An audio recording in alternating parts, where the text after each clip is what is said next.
Hello friends. आप लोग सब ठीक होगा आशा है आपसे।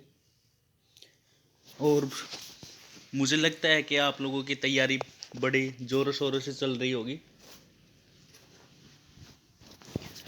और जिन्होंने अपनी तैयारी स्टार्ट नहीं करी है तो उनके लिए भी बोल दिया जा रहा है कि वो भी अपनी तैयारी स्टार्ट कर दे, क्योंकि टाइम बहुत लिमिटेड हमारे पास बचा है। थोड़ी डेट भर इंक्रीज की गई है, एक्सटेंड कर दी गई है डेट थोड़ी फॉर्म फिलअप करने के लिए। जिनका रह गया हो, जिन्होंने फिलअप नहीं किया हो, वो अपना फॉर्म भी फिलअप कर ले। और किसी को भी थोड़ी बहुत डाउट हो फॉर्म से रिलेटेड, वो हमारे जो व्हाट्सएप ग्रुप है उसमें मैसेज करके जानकारी ले सकता है। तो आज की वीडियो बनाने का जो पर्पज़ हमारा है वो ये है कि जो हम तैयारी कर रहे हैं वो कैसे तैयारी करें, कैसे क्वेश्चंस आएंगे, क्या हमें पढ़ना पड़ेगा, क्या चीज़ हमें छोड़नी पड़ेगी। ऐसा नहीं है कि सारी चीज़ पढ़नी ही पड़ेगी, क्या चीज़ हमें छोड़नी भी पड़ेगी वो चीज़ भी हमें देखनी है।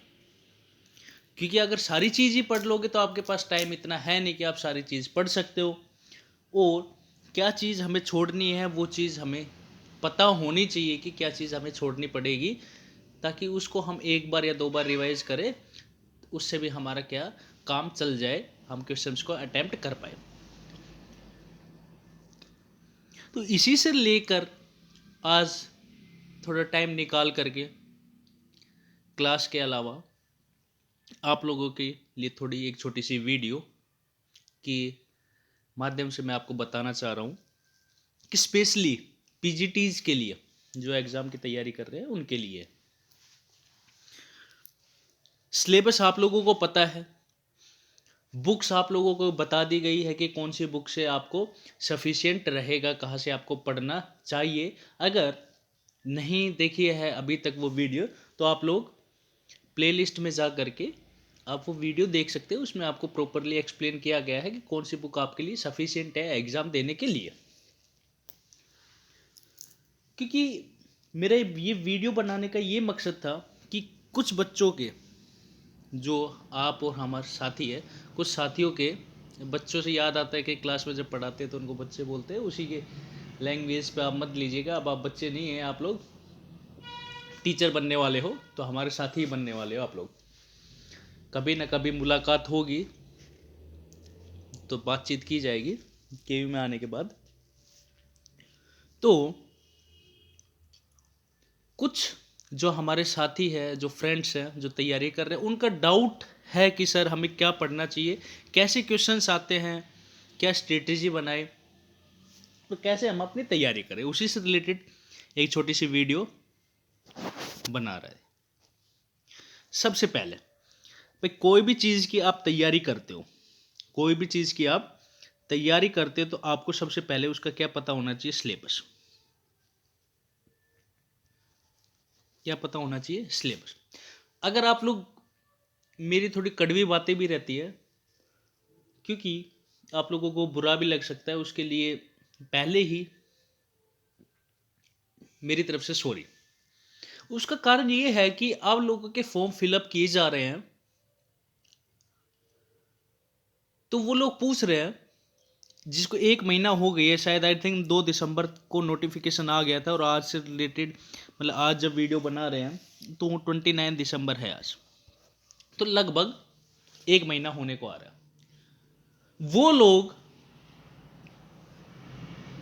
मैसेज कर रहे हैं, क्या चीज़ मैसेज कर रहे हैं, सर सिलेबस बता दीजिए। भैया आप लोग अब बच्चे तो हो नहीं, नियर अप्रोक्स 25 से लेकर के अबाउ के आप लोग स्टूडेंट्स हो, जो तैयारी कर रहे हो टीचर्स को लेकर के, टीचिंग की जॉब को लेकर। अब आप लोग ऐसे क्वेश्चंस पूछोगे कि सर सिलेबस बता दीजिए, तो ये थोड़ा बुरा लगता है। फिर हमारे भी मन में आता है, यार ऐसा कंपटीशन भी है कि एक महीना हो गया और उसके बाद ये पूछ रहे हैं कि सर सब्जेक्ट का सिलेबस बता दीजिए। तो ये थोड़ा हर्ट करता है कि यार आप लोग इतने मैच्योर हो चुके हैं, 25 से अबाव की एज लगभग सभी की है, 100% 25 से अबाव के होगी, क्योंकि पता है BCom MCom BEd करते हो तो 25 नियर अबाउट हो जाती है सभी की। और आप लोग ऐसे क्वेश्चन पूछ रहे हो, 1 महीना नोटिफिकेशन आ गया है और उसके बाद आप ये क्वेश्चन पूछ रहे हो कि सर आप हमें सिलेबस बता दीजिए। मैं फिर बता रहा हूँ, सिलेबस के ऊपर पूरी डिटेल वीडियो बनाई गई है, जिसको कोई सिलेबस नहीं पता है तो वो वहाँ जा करके देख सकता है। दूसरी बात, मेरे पास बहुत मैसेज आते हैं, सर एनसीईआरटी बुक्स की पिक भेज दीजिए।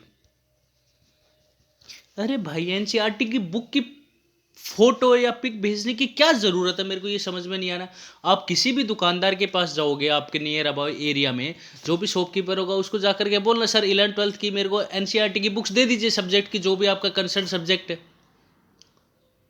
वो आपको दे देगा। अगर आपको घर से बाहर नहीं मिलती है, घर के आसपास कोई शॉप नहीं है, अमेजन पर डालो एनसीईआरटी 11th-12th की सब्जेक्ट की बुक, वो आ जाएगी, वहाँ से आप मंगा लेना। हार्डली अगर मैं अपने सब्जेक्ट की बात करूँ, पीजीटी कॉमर्स की, 500 से 600-700 रुपये में 11th और 12th की पूरी कंप्लीट अकाउंटेंसी की, बिजनेस स्टडी की बुक्स आ जाती है। इतना तो आपको खर्चा उठाना पड़ेगा।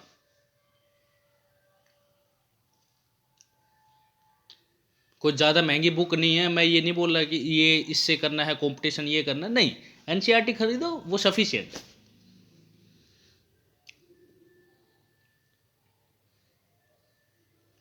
अब बात आती है कि हमारी जो स्ट्रेटजी है वो कैसी रखनी है, हमें क्या चीज़ हम सबसे पहले ख़त्म करें, फिनिश क्या करनी है। सबसे पहले फिनिश करनी है आपको, मैं हमेशा से बोलते आ रहा हूँ, एनसीईआरटी बुक। आपकी जो भी अगर पीजीटी के एग्ज़ाम्स दे रहे हैं, वो 11th-12th की अपनी सब्जेक्ट की जो एनसीईआरटी की बुक है वो ख़त्म करेंगे। वो क्या करेंगे, फिनिश करेंगे। क्या करेंगे, फिनिश करेंगे। उसके बाद आप मॉक टेस्ट, टेस्ट सीरीज की तरफ आप लोग जाओगे। सबसे पहला जो आपका काम है वो आपको ख़त्म करना है, चाहे आपकी वो स्ट्रेटजी का हो, चाहे टाइम टेबल का है, चाहे आपको दिन में 10 घंटे पढ़ते हो, चाहे 4 घंटे। मैं ये नहीं कहता कि भाई आपको कम से कम इतने घंटे पढ़ना चाहिए, सबके पढ़ने की कैपेबिलिटी अपनी अपनी होती है। सबकी पढ़ने की कैपेबिलिटी अपनी अपनी होती है। तो वो आप अपनी कैपेबिलिटी पे डिपेंड कर सकते हो कि हमें कितना घंटे पढ़नी चाहिए, और आप लोग महसूस कर सकते हो कि हमारी कितनी तैयारी है, हमें कितना घंटे पढ़ना चाहिए, उससे हमारा सिलेबस कवर अप हो जाएगा। क्लियर है बात। तो जो पहले हमारी जो स्ट्रेटेजी, जो हमारा प्लानिंग जिसको हम बोलते हैं अपने कॉमर्स सब्जेक्ट में, जो हमारा बिजनेस स्टडी का भी चैप्टर है प्लानिंग, तो हमारी प्लानिंग यही है कि सबसे पहले हमें अपनी जो 11th और 12th क्लास की जो एनसीईआरटी बुक्स है, एनसीईआरटी बुक्स क्या करनी है, ख़त्म करनी है। उसको ख़त्म करके वो जो उसके पीछे के क्वेश्चंस है, उसके बैक्स के जो क्वेश्चंस हैं, वो हमें क्या करने हैं, सोल्व करने हैं। ये काम आपको कम से कम 2 बार करना है, एक बार नहीं कर रहे। एक बार तो एनसीईआरटी किसी को समझ में नहीं आती, एक बार तो आप पढ़ोगे तो उससे ये पता लगेगा ये चीज़ है, दूसरी बार आप पढ़ोगे तो उसके बारे में आपको ज्ञान मिलेगा। फर्स्ट रीड आउट में तो आपको ये पता चलेगा कि हाँ ये टॉपिक भी होते हैं, या ये चीज़ है इसमें। सेकंड में आपको क्लियरली माइंड में सेट हो जाएगा ये चीज़, ये टॉपिक इस चैप्टर से रिलेटेड है। क्लियर बात। उसके बाद अपने आप मॉक टेस्ट की तरफ जाओगे, और कोई भी आपकी रेफरेंस की बुक है उसकी तरफ जाओगे, या टेस्ट सीरीज है, प्रीवियस ईयर के क्वेश्चन पेपर है, वो आप लोग करोगे। नेक्स्ट हमारा आता है जो हमारे सब्जेक्ट के, जो हमारे सब्जेक्ट के, जो मेरे सब्जेक्ट है कॉमर्स, उसकी मैं बता रहा हूं आपको। क्या बहुत से लोगों के डाउट ये चल रहे हैं, सर थ्योरी करें या हम प्रैक्टिकल करें। अब मैं आप लोगों को बताना चाह रहा हूं, जैसे कि जो भी हमारे पेपर अप्रोक्स हम मानते हैं 100% आते हैं, 100% हमारा जो पेपर आता है सब्जेक्ट का, 80% आपकी क्या रहती है, थ्योरी, 20% आपकी क्या रहती है, न्यूमेरिकल, जिसको हम प्रैक्टिकल्स क्वेश्चंस बोल सकते हैं। जो सबसे ज़्यादा वेटेज रहेगा वो थ्योरेटिकल क्वेश्चंस का रहेगा, और थ्योरेटिकल जो पोर्शन है उसमें वो टॉपिक ज़रूर आएंगे जिसमें अमेंडमेंट हुआ है या न्यू कोई इंट्रोड्यूस किया है, जैसे कि हमारा कंज्यूमर एक्ट 2019, उसमें से 100 क्वेश्चन पूछे जाएंगे। कंपनी एक्ट 2013, जीएसटी है, जो हमारे न्यू टॉपिक इंट्रोड्यूस हुआ है हमारे सब्जेक्ट में, वो 100% पूछे जाएंगे। उससे रिलेटेड क्वेश्चन, एक दो क्वेश्चन उस टॉपिक, पर्टिकुलर टॉपिक से 100% मिलेंगे ही। तो वो टॉपिक आपको बिल्कुल छोड़ने नहीं है, वो टॉपिक आपको बिल्कुल छोड़ने की ज़रूरत ही नहीं है। मतलब वो टॉपिक तो आपको करने ही करने हैं, उन टॉपिक्स को हमें छोड़ना नहीं है।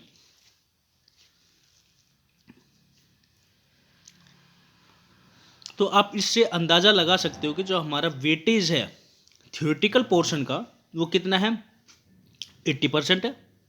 प्रैक्टिकल क्वेश्चंस का हमारा वेटेज है 20%। तो टोटल 100 हो गया हमारा, ये हमारा है सब्जेक्ट का, जो मैं अपने पर्टिकुलर कॉमर्स सब्जेक्ट की बात कर रहा हूँ उसमें से 80% आपके थियोरेटिकल क्वेश्चंस आएंगे। चाहे आप प्रीवियस ईयर के पेपर उठा करके देख लीजिएगा, उसमें से 80% आपका थियोरेटिकल पोर्शन है, 20% आपका क्या चीज़ है, न्यूमेरिकल क्वेश्चंस। ये जो 20% वाला जो न्यूमेरिकल क्वेश्चंस है, जहाँ से पूछे जाते हैं, जो हमारे 20% वाला पोर्शन है, कौन कौन से टॉपिक से क्वेश्चंस पूछे जाते हैं, उसकी मैं अलग से एक वीडियो बना दूंगा, वो आप लोग देख लीजिएगा। उसमें से क्वेश्चंस 101% आते हैं। मतलब उसमें से न्यूमेरिकल आएंगे ही आएंगे। 10 टॉपिक या 15 टॉपिक ऐसे है, उसमें से एक क्वेश्चन हमेशा मिलता ही है और आएगा, और कुछ टॉपिक ऐसे हैं जिसमें से 2-3 क्वेश्चन हमेशा आते हैं। तो उसकी अलग से एक वीडियो बना दूंगा, तो उसके हिसाब से आप लोग देख लीजिएगा। अब आपको क्या करना है थ्योरेटिकल के लिए, थ्योरी के लिए आपको क्या करना है, सपोज बिजनेस स्टडी आप कर रहे हो, बिजनेस स्टडी का आपका फर्स्ट चैप्टर कंप्लीट हो गया। फर्स्ट चैप्टर क्या हुआ, कंप्लीट हुआ, आपने 2 बार उसको पढ़ लिया। उसके बाद आप क्या जाना, कोई भी रेफरेंस बुक ले लेना, कोई भी, मैं किसी का नाम नहीं ले रहा पर्टिकुलरली, तो बोल दिया जाएगा भाई बुक्स को प्रमोट कर रहे हैं, नहीं, मैं कोई भी बुक नहीं बोल रहा, कोई भी आपको इजी रेफरेंसेबल बुक लगे, या 11th-12th के मॉक टेस्ट होते हैं वो भी आते हैं। उसके जो आपने फर्स्ट चैप्टर कर लिया, उसके आपको क्या करने हैं, क्वेश्चंस लगाने। जब आप उसके क्वेश्चंस अटेम्प्ट करोगे तो आपको पता लगेगा कि क्या चीज़ हमने पढ़ी है और हमारे ध्यान में नहीं आ रही, और कैसे कैसे क्वेश्चंस हमारे रेज आउट हो सकते हैं। अगर उस चैप्टर में से आपके पास 50 क्वेश्चंस है मॉक टेस्ट में, तो आप ये मान करके चलिएगा, अगर आपने 50 क्वेश्चंस अटेम्प्ट कर लिए, तो आप ये मान करके चलिए आपका वो चैप्टर कंप्लीटली रेडी हो चुका है, उसमें से उससे बाहर कुछ नहीं आएगा, आप ये मान के चलिए। क्योंकि एनसीईआरटी की बुक्स में लिमिटेड टॉपिक्स है, अगर वो आपने पढ़ लिया और अगर उसके क्वेश्चंस आपने अटेम्प्ट कर लिए, तो उससे बाहर कोई भी क्वेश्चंस नहीं बनते हैं। अगर भाई एक चैप्टर आप पढ़ रहे हो और उसके मॉक टेस्ट में आप 100 क्वेश्चंस कर रहे हो, तो मेरे हिसाब से, फ्रॉम मेरे पॉइंट ऑफ व्यू से, उस क्वेश्चन में, उस चैप्टर में कुछ नहीं बचता है। अब उस चैप्टर के आप कोई भी क्वेश्चन आ जाए, आप उसको क्या कर लोगे, अटेम्प्ट कर पाओगे बिना किसी गलती के। तो ये है आपकी थ्योरेटिकल की स्ट्रेटजी, कि पहले आप उस चैप्टर को रीड करिए, उससे रिलेटेड उसकी मॉक टेस्ट बुक जो आती है, अगर सबसे बेस्ट मैं बताऊं आपको, 11th-12th के बच्चे हैं, उनके पास सैम्पल पेपर होंगे या मॉक टेस्ट सैम्पल पेपर भी हैं, उन लोगों के पास बुक होगी, वैसी आप लोग भी खरीद लीजिए। उनके पास क्या चैप्टर वाइज रहती है, तो वही बुक आप लोग भी खरीद लीजिए। नहीं हो तो किसी के भाई या रिलेटिव्स हो, उनके पास होंगे, तो अगर उन्होंने की होगी, उनके पास रखी होगी, तो वहाँ से भी ले लीजिएगा। जैसे फर्स्ट चैप्टर आपका कंप्लीट हुआ, उसके क्वेश्चंस करने, सेकंड चैप्टर कंप्लीट हुआ, उसके क्वेश्चंस, जैसे ही आप क्या करोगे, आपका थ्योरेटिकल पोर्शन फिनिश हो जाएगा, खत्म हो गया। उसके बाद आपको क्या करना है, रिवाइज करना है, बस केवल इतना सा काम आपको। और पर्टिकुलरली मैं अपने बिजनेस स्टडी की चैप्टर की बात करूं, बिजनेस स्टडीज़ की बुक की बात करूं, तो आपकी ये मान करके चलो 1 मंथ में बीजीएसटी कंप्लीट हो जानी चाहिए 11th-12th की, क्योंकि ज़्यादा बड़ा सिलेबस नहीं है। कुछ हवा बना रहे सर, इतना बड़ा सिलेबस, अरे 11th-12th ही तो आपको करनी है, वो चीज़ आप पढ़ चुके हैं, दोबारा पढ़नी है, माइंड में सेट करना है, रीड आउट करना है।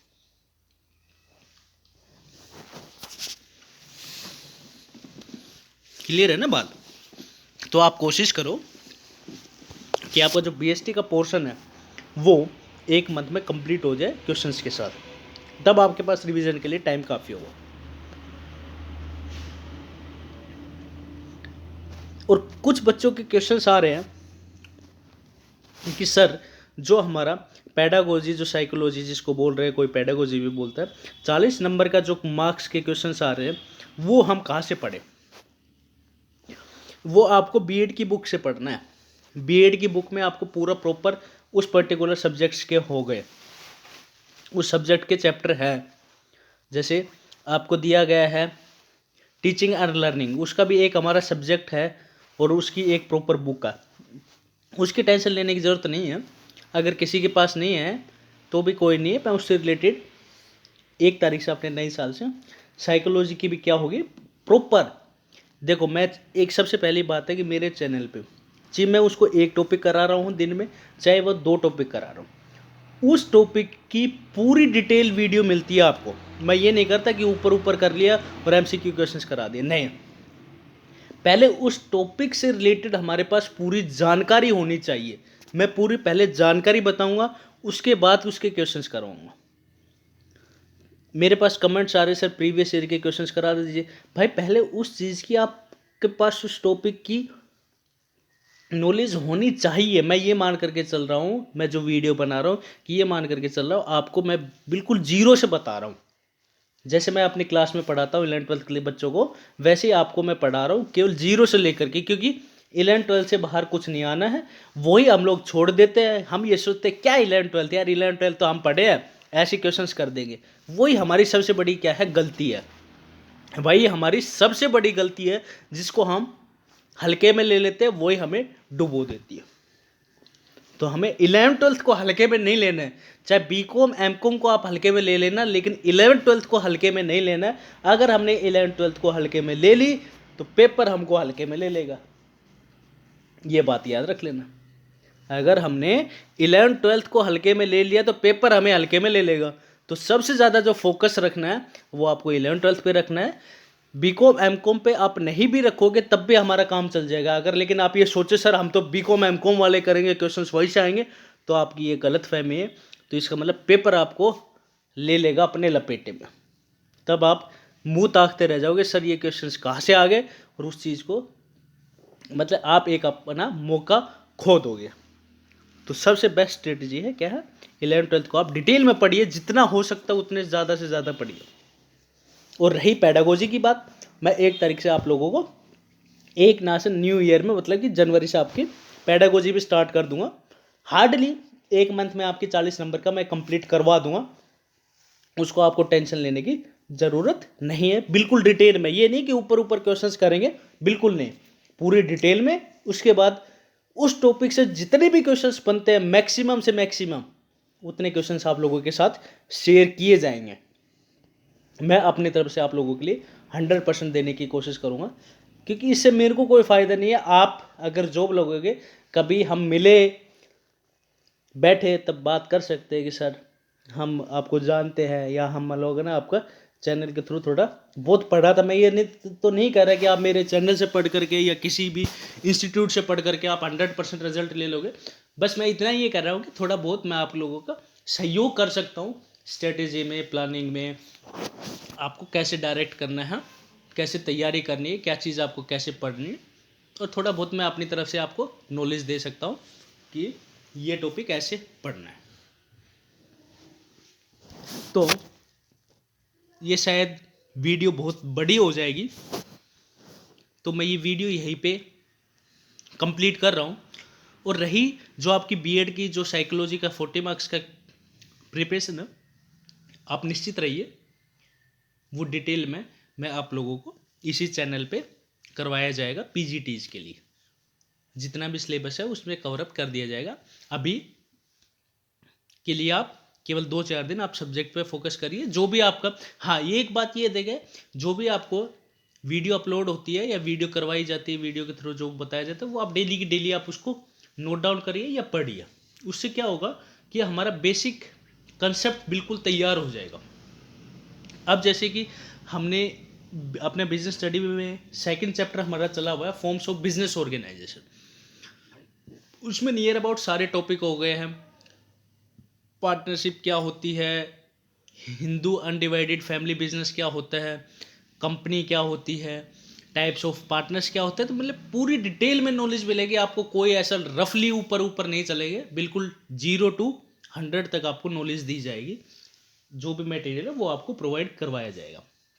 रही बात टेस्ट सीरीज की, टेस्ट सीरीज के लिए आपको क्वेश्चंस का जो लिंक है टेस्ट पेपर का वो आपको शेयर कर दिया जाएगा, चाहे वो डिस्क्रिप्शन बॉक्स में दिया जाए, चाहे आपको व्हाट्सएप ग्रुप पे दिया जाए, तो उस पर आपको शेयर कर दिया जाएगा।